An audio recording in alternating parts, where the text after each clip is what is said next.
Lucas capítulo 16, versículos 19 a 31. O rico e Lázaro. O rico e Lázaro. Preste bem atenção na história. Talvez você já tenha ouvido, ou talvez seja a primeira vez, você nunca ouviu essa história. Mas olha lá. Havia um homem rico que se vestia de púrpura e de linho fino e vivia no luxo todos os dias. Diante do seu portão fora deixado um mendigo chamado Lázaro, coberto de chagas. Este ansiava comer o que caía da mesa do rico. Até os cães vinham lamber suas feridas. Chegou o dia em que o mendigo morreu, e os anjos o levaram para junto de Abraão. O rico também morreu e foi sepultado. No Hades, ou no inferno, onde estava sendo atormentado, ele olhou para cima e viu Abraão de longe, com Lázaro ao seu lado. Então chamou: Pai Abraão, tem misericórdia de mim, e manda que Lázaro molhe a ponta do dedo na água e refresque a minha língua, porque eu estou sofrendo muito neste fogo. Mas Abraão respondeu: Filho, lembre-se de que durante a sua vida você recebeu coisas boas, enquanto que Lázaro recebeu coisas más. Agora, porém, ele está sendo consolado aqui e você está em sofrimento. E além disso, entre vocês e nós há um grande abismo, de forma que os que desejam passar do nosso lado para o seu, ou do seu lado para o nosso, não conseguem. Ele respondeu: Então eu te suplico, pai, manda Lázaro ir à casa do meu pai, pois tenho 5 irmãos. Deixa que ele os avise, a fim de que eles não venham também para este lugar de tormento. Abraão respondeu: Eles têm Moisés e os profetas, que os ouçam. Não, pai Abraão, disse ele, mas se alguém dentre os mortos fosse até eles, eles se arrependeriam. Abraão respondeu: Se não ouvem a Moisés e aos profetas, tampouco se deixarão convencer, ainda que ressuscite alguém dentre os mortos. Amém? Vamos orar? Som, amém.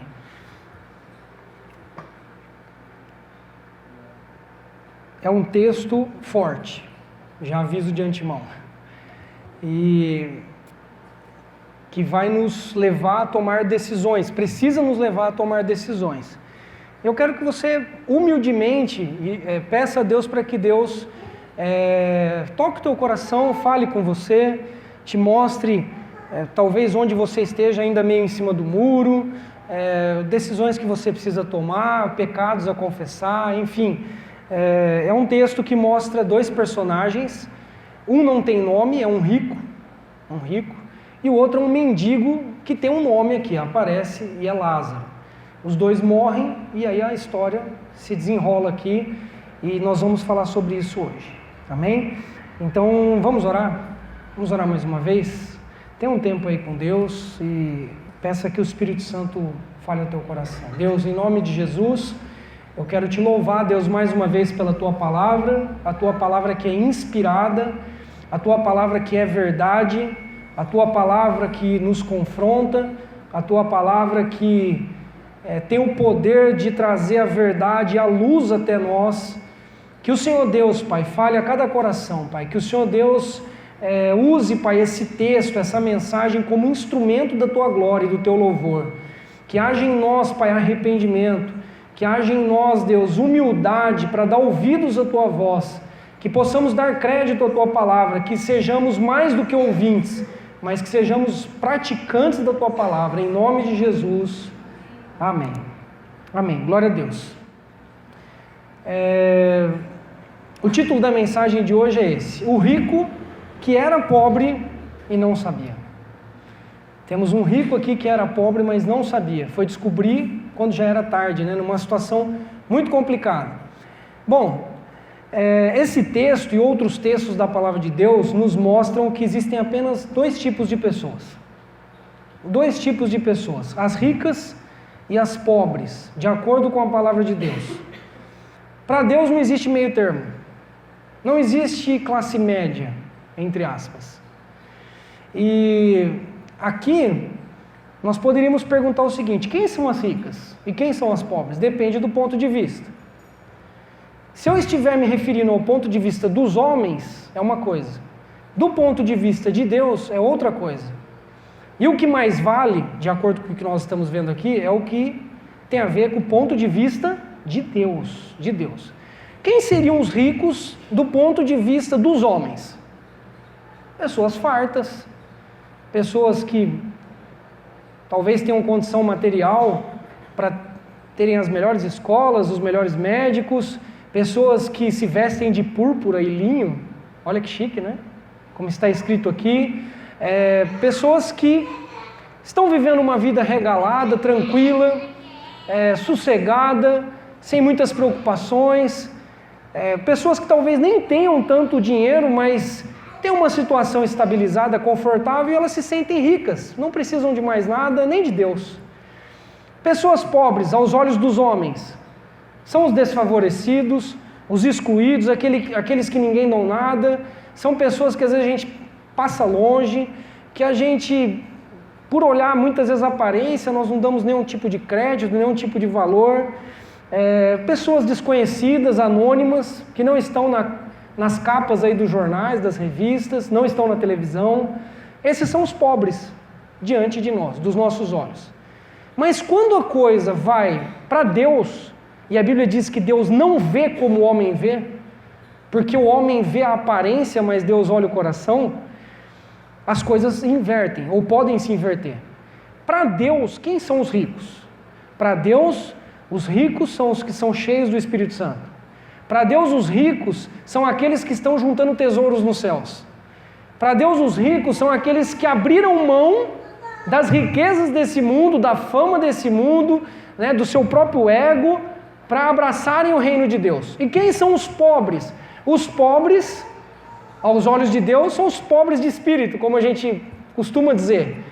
São pessoas que podem ter tudo do ponto de vista material, mas não têm vida com Deus, não foram perdoadas nos seus pecados, estão longe de Deus, enfim. São pessoas que estão longe de Deus, que estão acumulando talvez muitas coisas aqui na terra, mas não estão enriquecendo para com Deus. Não estão enriquecendo para com Deus. Agora, o que é importante frisar aqui nesse texto, para não dar nenhuma confusão, 2 perigos que nós corremos. Primeira coisa é inverter as coisas. Como eu inverto as coisas? Olha, esse que tem dinheiro é abençoado por Deus. Ele tem tudo. Ele tem tudo. É o sinal da bênção de Deus. Uma pessoa rica, uma pessoa famosa, uma pessoa importante. É sinal de que Deus aprova essa pessoa. Foi assim com esse rico? Preste atenção no texto que quando morrem os dois, a Bíblia diz que Lázaro veio a comitiva de anjos levá-lo até Abraão. Abraão é o pai da fé na Bíblia. Só que quando o rico morreu, a Bíblia diz, e o rico morreu e foi sepultado. Não tem anjo, não é nem mencionado o nome do rico, percebe? Como as coisas são diferentes. Então, nós, como olhamos muito a aparência, o exterior, nós nos impressionamos com coisas que Deus não se impressiona. E muitas vezes nós olhamos para alguém, por exemplo, que é pobre, que está com dificuldades, que tem limitações, deve estar amaldiçoado. Deus está brigado com Deus, não dá nada certo. Não consegue trocar um carro, não consegue pagar um plano de saúde. E nós olhamos a igreja, né, a teologia da prosperidade aí que entrou forte nas igrejas, prega isso, que é o quê? Quem está prosperando materialmente é abençoado. E quem tem dificuldade financeira e é pobre é amaldiçoado. Infelizmente isso entrou nas igrejas. Você vê os testemunhos, quais são os testemunhos? Olha, ontem eu trabalhava lá como gari, e aí eu me converti, entreguei a vida para Cristo, agora eu tenho casa na praia, estou com uma Ferrari lá na minha garagem. Os testemunhos são esses. Mas quem disse que riqueza material é sinal da aprovação de Deus? Não é sinal da aprovação de Deus. Então esse é um perigo. Olhar para alguém que é famoso, que tem dinheiro, que é bonito, que está no jornal, que está na TV, esse daí é abençoado por Deus. E olhar para alguém que às vezes está passando por tremendas limitações, que depende até de outras pessoas.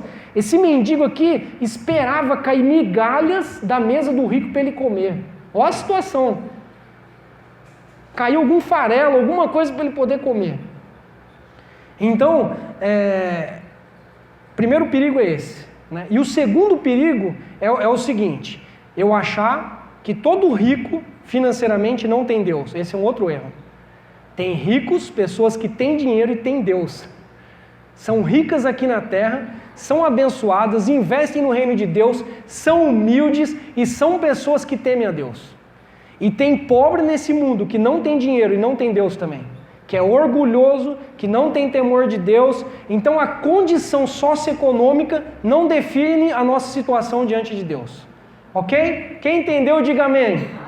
Amém? Então são outras coisas que definem. Outras coisas que definem. Vamos lá. Qual é a única certeza que nós temos? Que todo mundo vai morrer. Essa é a única certeza de que todos morrerão e de que todos terão que prestar contas a Deus um dia. A Bíblia nos revela isso. Mas será que a gente leva isso a sério? Ou será que nós vamos vivendo, no final vai dar tudo certo? Né? No final, Deus vai me entender que eu não tinha tempo, que eu estava muito ocupado para esse negócio de igreja, ou de oração, ou de abrir mão de algumas coisas. E a gente realmente leva isso a sério, porque esse texto e outros mostram claramente que depois da morte mudou. É como se fechasse uma cortina e abrisse um outro cenário agora, onde vai ser revelado quem é quem de fato. Ninguém vai levar absolutamente nada daqui. Nada daqui. Não vai ter como dizer para Deus: olha, Senhor, como aqui o rico, né? Eu tenho mais 5 irmãos lá, e se eu vim para esse lugar aqui de tormento, por favor, mande alguém lá para avisar. Nós vimos aqui que não tem como, há uma separação. Olha, pede para Lázaro ir molhar o dedo na água que eu estou com sede aqui, pelo menos para eu... Agora percebeu que a coisa inverteu? Na terra o mendigo está comendo farelo e aquilo que cai da mesa do rico. Agora o rico está se humilhando e pedindo para que Lázaro molhe o dedo na água e coloque na boca dele porque ele estava com sede e sendo atormentado. Então nós só temos essa certeza. E não sabemos também o dia nem a hora. Temos a certeza que vamos morrer e que um dia nós vamos prestar contas diante de Deus. E aí não vai ser seu cartão, quanto você tem no banco, que vai chegar diante de Deus e vai te garantir. Não é isso que vai te garantir. Ok. O que a Bíblia nos mostra também, e eu falei sobre essa questão da decisão, é que eu preciso decidir hoje de que lado eu quero estar. Eu preciso decidir hoje de que lado eu quero estar. A eternidade já começou. Eu não preciso esperar morrer, quando eu estiver velhinho, porque eu nem sei se eu vou chegar a ficar velhinho, muito velhinho. Um pouquinho velhinho já estamos, Vamos ficando. Mas até onde vai chegar, eu não sei. Então eu tenho que decidir hoje, de que lado eu quero estar? Do lado onde há paz, onde há alegria, onde há consolo, ou do lado onde há tormento, onde há fogo, onde há esse quadro aqui de abismo, de separação de Deus. E aí também eu aprendo na Bíblia o seguinte, nesse texto, que se eu não for por Deus, e isso significa viver por Ele e para Ele, eu serei contra Ele. Jesus disse isso: quem comigo não ajunta, espalha. Não tem meio termo. Nesse sentido também, não existe aos olhos de Deus em cima do muro. Ainda que você diga: eu não acredito nisso, a Bíblia nos mostra que o em cima do muro é estar contra Deus. O não ter se decidido ainda por Cristo é estar caminhando para o mesmo lugar que o rico foi. É isso que a Bíblia nos revela. E a gente fica brincando, e vamos passando, e vamos continuando em cima do muro, e achando que isso pode terminar bem. Então cuidado com essa questão do em cima do muro. É muito complicado. Tem um escritor chamado Brennan Manning, escreveu um livro chamado Evangelho Maltrapilho. Ele diz assim: se você quer de fato compreender um homem, não apenas ouça o que ele diz, mas observe o que ele faz. Tem muita gente falando de Deus, falando disso, falando daquilo, às vezes até convida amigos para vir à igreja. Olha, você precisa de Deus e não sei o que. Falam e falam e falam. Mas nós seremos julgados não só pelas palavras, mas por aquilo que nós fazemos e pelas decisões que nós tomamos. Eu não posso dizer que eu sou alguém que acredita em Cristo, que crê na salvação, que crê no céu e no inferno e ficar indiferente às decisões. Decisões precisam ser tomadas hoje e elas vão ecoar, vão refletir na eternidade. Então, dentro disso daqui, nós temos que avaliar onde nós estamos, de que lado eu estou. Se eu morresse hoje, para onde eu iria? Esqueça seus bens, esqueça se você não tem nenhum bem, o que aconteceria com você? E assim, uma decisão errada hoje pode te conduzir à sede eterna. Isso é claro no texto. Pode te conduzir a uma derrota eterna. Porque diante de Deus, quem é o vencedor e quem é o perdedor aqui? Diante de Deus, Lázaro, o mendigo, é o vencedor. E o rico é o perdedor. Nesse texto. Na terra, o rico era o vencedor. O rico era o respeitado. O rico era aquele que com certeza tinha muitos amigos, é ou não é? Porque onde há dinheiro, há muitas pessoas em volta comendo desse dinheiro. A Bíblia fala isso. E o pobre era o perdedor, era o derrotado, era aquele que ninguém dá nada, é aquele que todo mundo desprezava, era o excluído, o desconhecido. Mas agora Lázaro é o vencedor. Graças a Deus por isso. Só porque ele era mendigo? Com certeza não. Com certeza, apesar da dificuldade dele financeira, ele tinha Deus. Ele tinha fé em Deus. E isso garantiu a salvação dele. Então, esse texto nos mostra um ponto que a situação é irreversível. Irreversível. E qual é esse ponto? A morte. Chegou a morte, a situação é irreversível. Não tem mais o que fazer. As decisões, as escolhas que você fez hoje, aqui na terra, para quem você decidiu servir ou viver, é isso que vai definir a tua eternidade.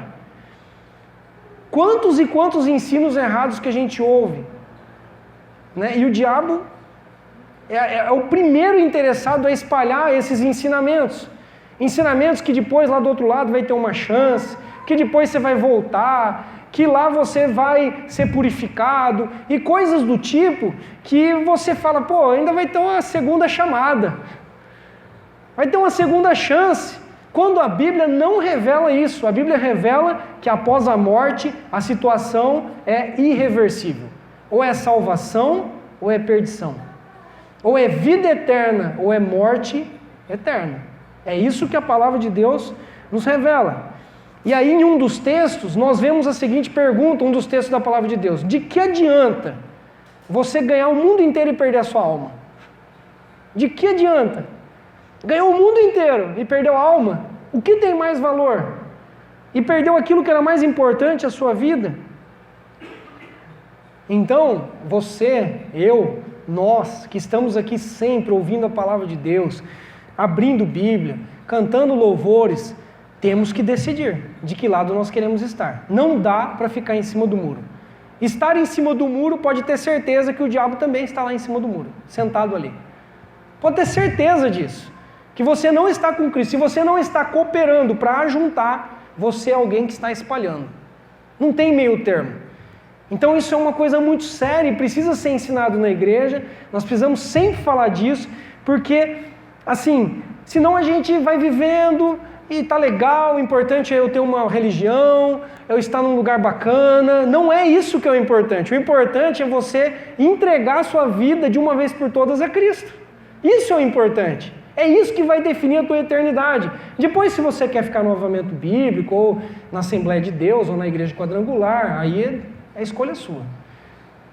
Ou se você quer frequentar um grupo caseiro, mas você precisa tomar uma decisão, se você é por Cristo, ou se você não é por Cristo. Não dá para ficar em cima do muro. Uma outra coisa também, e aqui está a sopa envenenada do que nós chamamos de mundo. Eu vou mostrar para vocês hoje os ingredientes que fazem parte do mundo de hoje, fortíssimos, e que estão e que, assim, vamos dizer, é um caldo que está matando as pessoas. Está matando as pessoas. Então vigie contra essas coisas, porque se você beber de alguma dessas coisas, complicado. Primeiro, o mundo de hoje é egoísta e é individualista. Cada um por si. Eu não vou fazer parte de uma igreja. O pastor está ensinando que a igreja é um corpo, uma família, eu vou ter que ajudar. Não. Que venha a mim. Que as pessoas me sirvam. Individualismo, egoísmo, eu não estou nem aí se o outro está morrendo, se o outro está tendo necessidade, se tem alguém que está indo para o inferno, que nunca ouviu falar de Jesus, eu quero garantir a minha vida, eu quero eu viver bem. Esse é um mundo que tem essa marca aí, esse ingrediente é fortíssimo. Por isso que é tão difícil hoje mobilizar pessoas para trabalhar em equipe, em grupo, né? É difícil, porque é um veneno que o diabo está dando para as pessoas e elas estão tomando isso. Esse rico provavelmente era assim. Pô, já estou na púrpura, estou no linho, vivendo uma vida regalada, tem umas 2, 3 fazendas, umas casas aí. Pô, tem um cara aqui comendo as migalhas aqui, deixa ele aí, coitado, né? Não está preocupado com ninguém. Provavelmente é um homem que viveu para as coisas materiais, viveu, né, para esbanjar, para viver uma vida regalada, sossegada e não pensou em ninguém. Então cuidado com isso. Isso é uma marca forte desse tempo que nós vivemos. A segunda marca forte, hedonismo. Já falei um pouco disso. Esse é um mundo que busca prazer a todo custo. Não interessa. As pessoas hoje não têm mais critério, não têm bom senso. São como animais irracionais. É bom, deu prazer para a minha carne, deve ser certo. Deus aprova. Não tem mais, né, critério, não tem mais bom senso. Então esse é um mundo que busca prazer a todo custo.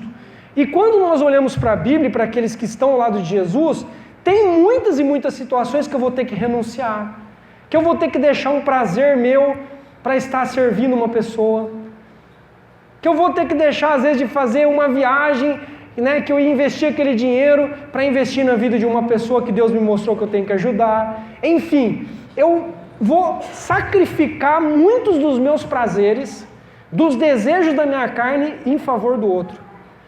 Eu não estou dizendo que é errado você viver, aproveitar, se alegrar com aquilo que Deus te dá, mas tem limites nas coisas. E o mundo de hoje é um mundo desregrado, sem limites. Prazer a todo custo. Prazer a todo custo. Esse é um outro veneno. Terceiro, esse é um mundo materialista ao extremo, consumista ao extremo. O que autentica o meu sucesso é o quanto eu tenho. São as coisas materiais. As pessoas consomem e consomem e consomem e não repartem e não pensam no próximo e não estão preocupadas com os tesouros do céu. Isso daí deixa para lá. Isso daí é na eternidade. E se esquecem de que os tesouros no céu são juntados agora. Então nós acumulamos muitas coisas aqui que acabam nos atrapalhando, complicando a nossa vida, muitas vezes, e entramos nessa roda aí mercadológica, nessa roda do consumismo, e aí nós vamos nos perdendo em tudo isso, não temos mais sensibilidade para alguém que é necessitado, por exemplo. Esse é um mundo extremamente materialista e consumista. Outro ingrediente do caldo venenoso, relativismo. Esse é muito forte. E é um dos venenos mais poderosos que tem matado mais pessoas. Não existe uma verdade absoluta. Todos os caminhos levam a Deus. Quem disse que a Bíblia é verdade? Cada um tem a sua verdade. O importante é acreditar em Deus. Deus é uma força. Deus pode ser um cristal, Deus pode ser uma energia, Deus pode ser essa árvore que eu vou abraçar daqui a pouco. Tem. Quando a Bíblia nos revela que existe uma única verdade, um único Deus, uma única verdade absoluta. Isso fere as pessoas dessa sociedade de hoje, machuca, porque as pessoas não querem uma verdade absoluta. Porque se existe uma verdade absoluta, todas as outras coisas são mentira. E eu tenho que escolher. Vocês percebem? Vou repetir. Se existe uma verdade absoluta, o próprio nome diz absoluta, Todas as outras coisas são relativizadas. Todas as outras coisas são mentirosas. Então eu preciso decidir se eu quero viver na verdade ou se eu quero viver na mentira. Eu preciso investigar. Eu preciso ir atrás, porque só existe uma verdade. Irmãos, vamos pensar. Se Deus tivesse várias verdades, Deus seria um Deus de confusão. E nem Ele, até Deus estaria perdido. Deus está perdido então. Porque vale tudo. Se Deus é Deus, todo-poderoso, soberano, absoluto, existe uma única verdade. E nós temos que correr para descobrir essa verdade. E de acordo com a Bíblia, essa verdade foi revelada por Deus, através do Espírito Santo, aos homens de Deus. E a Bíblia é considerada a palavra de Deus inspirada por Deus. Inspirada por Deus. Então, não dá para ficar no meio termo também nesse sentido. E nós vamos ouvir muito isso hoje. Muito. Vale qualquer coisa. A sua verdade não necessariamente é a minha verdade. O que te faz feliz não é o que me faz feliz. Então vamos investigar? Não. Tem vários livros, várias coisas, e eu pego um pouquinho da Bíblia, um pouquinho do outro livro, um pouquinho do outro livro, um pouquinho dessa filosofia, e aí eu junto tudo e eu faço a minha religião. Cuidado. Essa é uma sociedade subjetivista. Pastor, o que é isso? Foge da lógica, foge da razão. Tudo é subjetivo, é o que eu sinto. É subjetivo, é abstrato, é etéreo. Não existe uma lógica. Se vem alguém e te explica uma lógica, uma sequência, você refuta. Por quê? Você quer sentir. Se vem alguém e te convence por A mais B que a palavra de Deus é verdade, você não quer saber da lógica. Você não quer saber da razão. E a Bíblia diz que a nossa fé é racional, não é subjetiva. A nossa fé não é um salto no escuro, é algo que tem lógica, que tem uma sequência, que tem uma explicação, que tem um embasamento, que é histórico, que tem toda uma história de anos, história da igreja, história de pessoas que foram se convertendo ao longo da história da humanidade, na igreja de Cristo, enfim, muitas coisas que são históricas, são verificáveis, documentos, enfim. Então, essa é uma sociedade assim, ela quer ter um êxtase. As pessoas querem ter um êxtase, um arrepio, sentir alguma coisa. Se elas não sentirem, elas não têm Deus. As pessoas são espiritualizadas, mas elas não são convertidas. Elas gostam do espiritual, elas gostam do mistério, mas elas não gostam da revelação. Elas querem o que elas não entendem. É muito doido. Essa é a sociedade de hoje. Essa é a sociedade de hoje. E essa é uma sociedade líquida. Eu citei aqui, num culto passado, um sociólogo chamado Zygmunt Bauman, que ele diz, que ele escreveu vários livros, que ele fala sobre a sociedade ser uma sociedade líquida. O que é isso? Não tem raízes. Então, área sentimental. Eu não vou me compromissar com ninguém. Eu fico com essa, eu fico com aquela, fico com aquele, que agora também aí já abriu, né? É homem, é mulher, aí nós somos amigos, por que não transar? Um exemplo. Uso as pessoas, não existe aliança, a palavra aliança, sim, meu Deus do céu, né? Não quer raízes. Pastor, eu vou na tua igreja. Não é minha igreja, é a igreja de Cristo, mas eu frequento. Mas aí eu vou na outra também. Aí depois na semana que vem eu vou tomar um passe. Aí depois eu vou lá e... Eu sou um freelancer espiritual. Eu não quero raiz, eu não quero um compromisso. E a Bíblia o tempo todo nos ensina que Deus é um Deus de aliança, de compromisso. De compromisso. Essa é uma geração sem compromisso.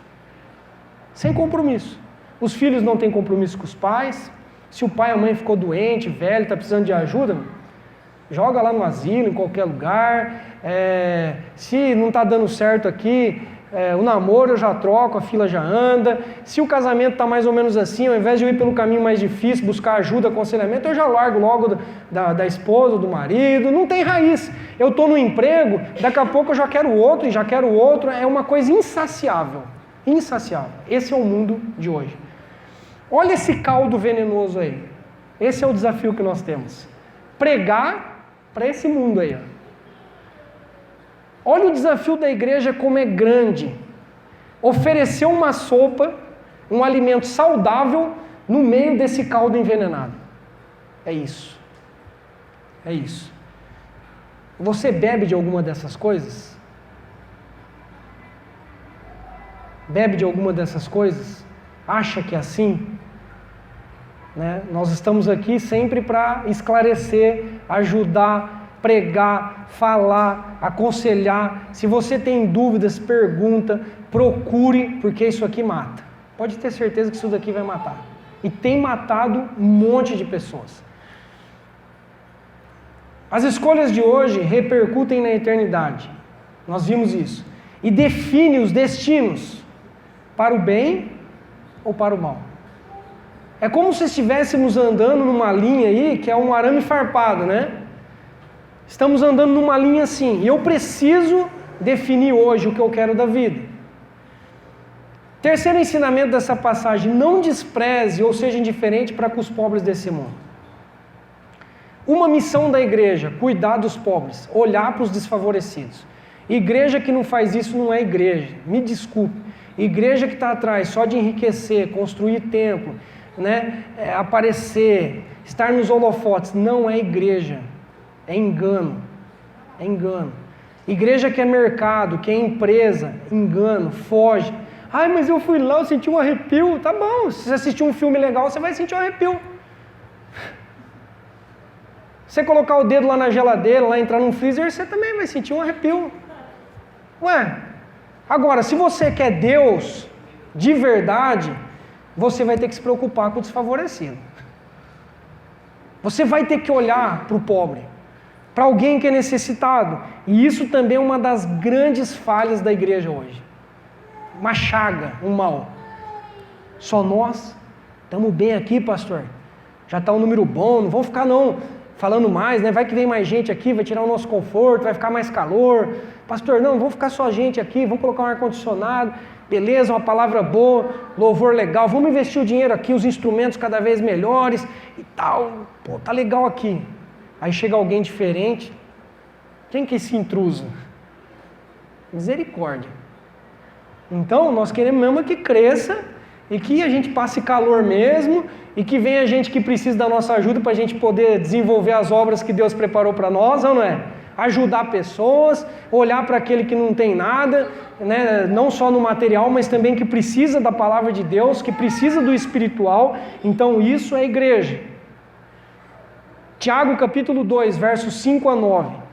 Ouçam, meus amados irmãos, não escolheu Deus os que são pobres aos olhos do mundo para serem ricos em fé e herdarem o reino que Ele prometeu àqueles que o amam? Mas vocês têm desprezado o pobre. Não são os ricos que oprimem vocês? São ou não são, irmãos? Não são os ricos que oprimem vocês? Não são eles os que arrastam vocês para os tribunais? Não são eles que difamam o bom nome que sobre vocês foi invocado? Se vocês de fato obedecerem à lei do reino, e encontrada na Escritura que diz: ame o próximo como a si mesmo, estarão agindo corretamente. Mas se tratarem os outros com parcialidade, com diferença, estarão cometendo pecado e serão condenados pela lei como transgressores. Esse é um erro que acontece nas igrejas. É nojento, desculpe eu falar isso. É nojento ver pastores, muitas vezes, tratando pessoas diferentes por causa da condição social. Eu já vi isso e é lamentável. Lamentável. Todos nós somos iguais. Líderes que fazem acepção de pessoas, que tratam com parcialidade dependendo do interesse. E isso aqui, em nome de Jesus, não acontece e não vai acontecer. Nunca. Eu sei o dízimo de cada um, por exemplo. Só que você pode perguntar para qualquer um se algum dia eu tratei alguém diferente do outro. Tem irmãos que quando eu cheguei aqui, que era o maior dízimo da igreja, hoje está com dificuldades, é um dos menores. Trato igualzinho era no começo e hoje. Nós aqui, se chegar alguém pobre, diferente, com uma roupa diferente, seria abominável a gente, deixa o cara lá no, sei lá, né?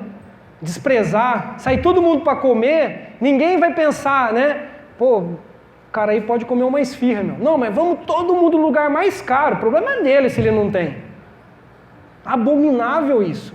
Abominável. Então, nós aprendemos o que aqui? Que nós não podemos desprezar as pessoas, não podemos julgar pela aparência. Nós temos que avaliar a vida da pessoa com Deus.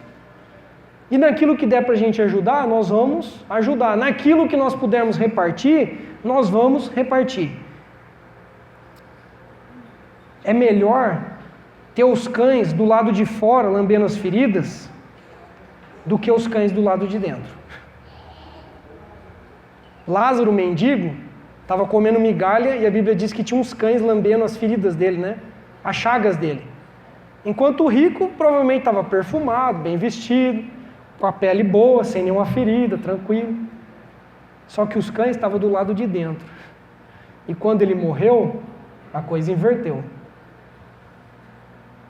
Então, é melhor a gente sofrer um pouco aqui na terra, abrir mão às vezes, né, ser menos consumista, se firmar mesmo com Deus, pagar o preço que a gente tem que pagar, seja o que for acontecer, mas a gente ter Deus.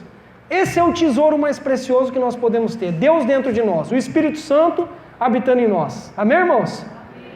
Se você puder melhorar de vida financeiramente, melhor. Se Deus te abençoar materialmente, glória a Deus. Mas saiba que se você tem mais do que os outros, você vai ter que repartir mais do que os outros. A Bíblia diz isso, que aquele que é rico deve ser generoso. Amém? Tem que ser o que mais ajuda. Por que Deus me fez rico? Algum propósito tem. Tem pessoas que entenderam isso, mas tem pessoas que retêm e que acham que é isso que é um sinal da bênção de Deus. Olha lá como a coisa pode inverter, né? Na terra, é o rico, é o pobre que está pedindo pelo amor de Deus para o rico ajudar. Nessa situação agora, é o rico que está pedindo pelo amor de Deus para o pobre ajudá-lo. E aí, olha o quão sério é esse texto. Ele diz assim, ó, o rico está dizendo assim, olha, deixa eu ir aí com vocês, tem misericórdia de mim. E Abraão diz, olha, onde nós estamos há uma barreira, um abismo, não tem como mudar de lado. A situação está definida. A situação está definida. E aqui para nós terminarmos, não despreze a igreja e não despreze os profetas de Deus. Não despreze. Perceba que aqui o rico, ele diz assim, olha, já que eu estou no inferno e não tem mais como sair, então eu vou tentar livrar meus 5 irmãos que estão vindo para cá também, que vivem igual eu. Ele diz o que para Abraão? Abraão, pelo amor de Deus, ressuscita um morto, aparece lá para esse morto aparecer lá, ressuscitado, no quarto lá, na casa dos meus irmãos, para avisar eles. Porque eles vão vir para esse lugar, eu tenho certeza, o jeito que eles estão vivendo. E Abraão diz o que? Olha, opção negada. Abraão diz assim para ele, versículo 29, eles têm Moisés e os profetas, que os ouçam. O nosso Deus, irmãos, é um Deus de vivos e não de mortos. Deus está falando através de quem está vivo, não de quem está morto. Guarde isso.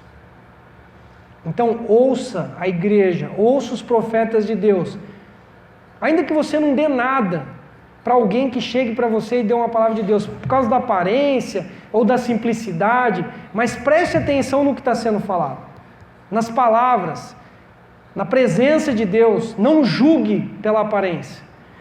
Então muitas pessoas hoje estão o quê? Criticando a igreja, não, que esse negócio que o pessoal fica falando de céu, de inferno, esses caras são radical, isso daí é besteira, Deus é amor, Deus vai salvar todo mundo no final. Mentira, mentira, mentira, não vai acontecer isso. A Bíblia não mostra isso. Nós somos tentados hoje, e esse é um outro veneno, a achar que nós não precisamos de igreja, não precisamos de pastores, não precisamos de mestres, não precisamos de guias espirituais nos conduzindo, nós não queremos prestar contas para ninguém. Eu fico em casa assistindo um programa evangélico, lendo um bom livro, e vou bebendo de várias fontes e no final Deus vai me entender. Desculpa, mentira. Você precisa de uma igreja, você precisa tomar uma decisão, você precisa se batizar, você precisa tomar a Santa Ceia, você precisa dizer, eu quero ser de Cristo. Não só da boca, mas com o coração inteiro, total. Não tem meio termo. Não tem meio termo. Que o Espírito Santo te convença disso. Eu estou aqui apenas como instrumento, como um profeta de Deus para te alertar que o dia é hoje. Não espere o amanhã, porque você não sabe o que vai acontecer amanhã. Muitas pessoas hoje que continuam dizendo: olha, a igreja não serve para nada. Pastores, eu não quero perto. Evangelistas, mestres, crentes, eu odeio, não quero perto. Cuidado. Cuidado.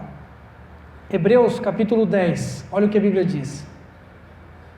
E consideremos uns aos outros para nos incentivarmos ao amor e às boas obras. Não deixemos de reunir-nos como igreja, segundo o costume de alguns, mas procuremos encorajar-nos uns aos outros, ainda mais quando vocês veem que se aproxima o dia. Não dá para fazer isso online. Ou é limitado. É artificial. Encorajar um ao outro, reunir como igreja, orar um pelo outro, alertar um ao outro, é uma coisa de tete a tete, de estar perto, de estar firme, de ter uma aliança, de fazer parte de uma família, né? de estar comendo junto, de estar chorando junto, de estar se alegrando junto. Então essa é uma geração do virtual também, onde nós achamos que nós não precisamos das pessoas. A igreja pode ser virtual também. Ela pode ser a igreja do computador, do CD que eu ouço. E eu estou aqui em casa e está beleza. Muito fácil isso.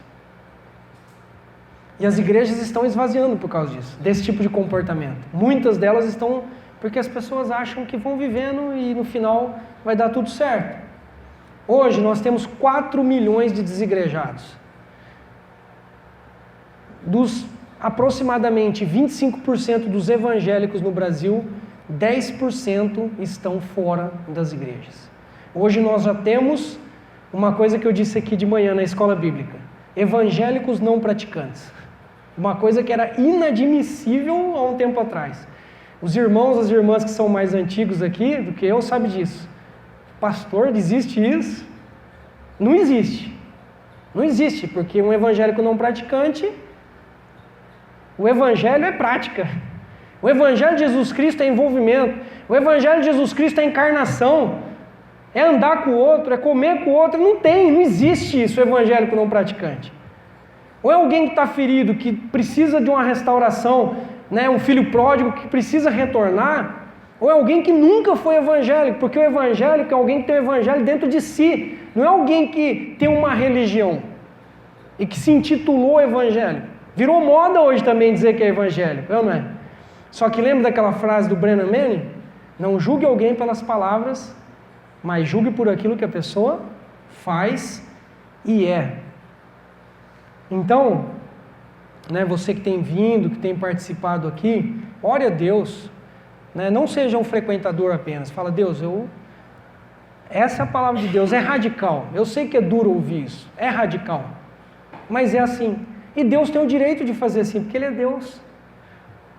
Ele é Deus. Então Ele tem direito de dizer isso é certo e isso é errado. Deus define as condições. Deus define as regras, não eu. Deus define os parâmetros. Deus define como Ele quer salvar. É do jeito dele, não é do meu jeito. Ou eu me enquadro, ou eu vou para um lugar de tormento. É isso que a Bíblia nos mostra. Luiz, pode tirar o slide. Eu vou mostrar aqui uma entrevista que aconteceu na época, nos anos de 80, 90, o Cazuza com a Gabi Gabriela. A fala do Cazuza é a fala dessa geração. É a fala dessa geração. Preste atenção no que ele fala da igreja. Ok? Então, Cazuza morreu com 32 anos de idade. Tinha uma vida, um excelente poeta, compositor, arrebentou, né? Gerações cantaram as músicas deles. Uma das músicas chama Ideologia, que você vê alguém cantando assim, que ele precisava de uma ideologia. Se você entrar no YouTube e colocar o clipe da música Ideologia do Cazuza, você vai ver assim, ele coloca vários banners com ideologias. Por exemplo, o símbolo do nazismo, ele vai lá e rasga. Uma cruz, ele vai lá e rasga. E a música, a letra diz que ele estava atrás de uma ideologia. Ele precisava de uma ideologia para viver. É isso que ele estava dizendo. Há uma sede no coração dele. Só que ele não sabe ainda onde encontrar. Não existe ideologia melhor para viver do que essa. Pode ter certeza. Não existe utopia melhor do que essa. Não existe nada mais desafiador, mais maravilhoso do que viver para Deus. Não existe.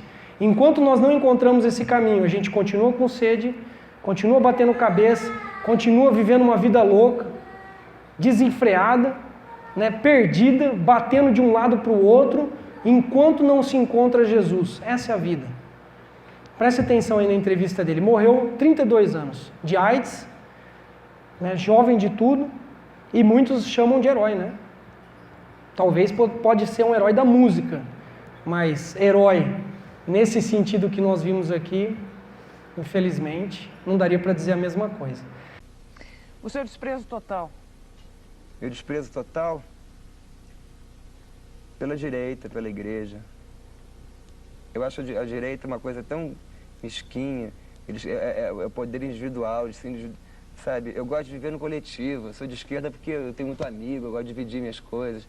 Eu acho muito mais bonito dividir do que, sabe? E dividir até competindo, como eu te falei no começo. Mas a igreja prega a divisão. Ah, prega divisão. Sabe que ela não prega divisão, no fundo, né? A igreja quer dinheiro.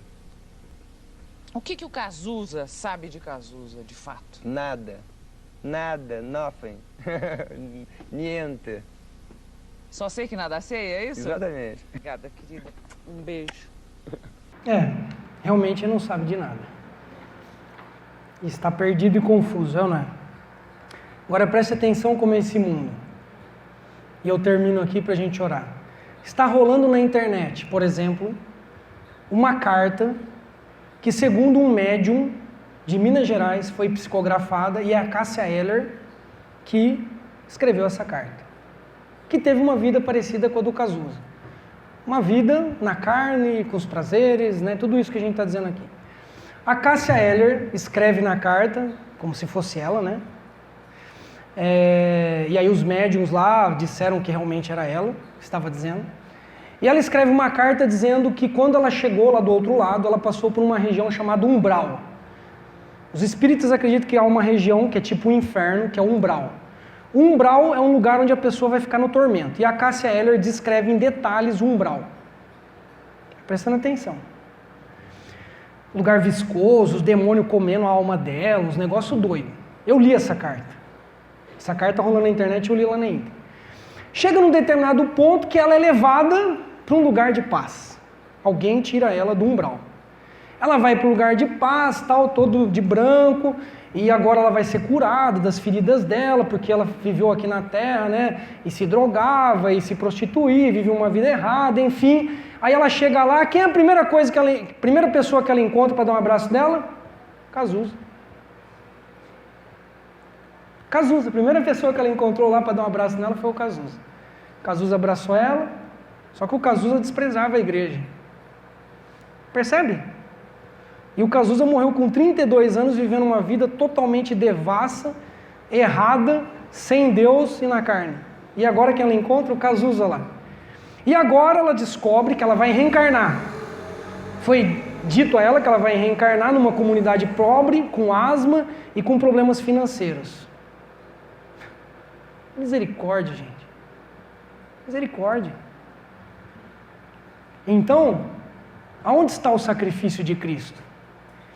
Se Cristo morreu para perdoar os meus pecados e os seus, e a salvação é pela fé em Cristo Jesus,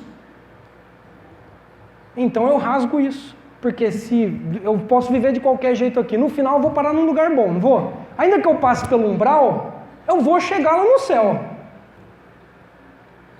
E se a pessoa chega no céu e é curada e é restaurada, depois reencarna para pagar os pecados dela, então o sacrifício de Cristo não valeu de nada. Cristo é mais um espírito evoluído, é mais um profeta, é mais um cara legal, bacana, mas não é Deus encarnado. E o que nós vemos na Bíblia é que Jesus é Cristo, é o ungido, o enviado de Deus, é Deus, uma das pessoas da Trindade que encarnou, Deus que se fez homem. Então, Né? Eu tô colocando essas coisas aqui, ataquei alguns erros nossos evangélicos, mas estou colocando algumas coisas aqui para vocês entenderem que não é tudo igual.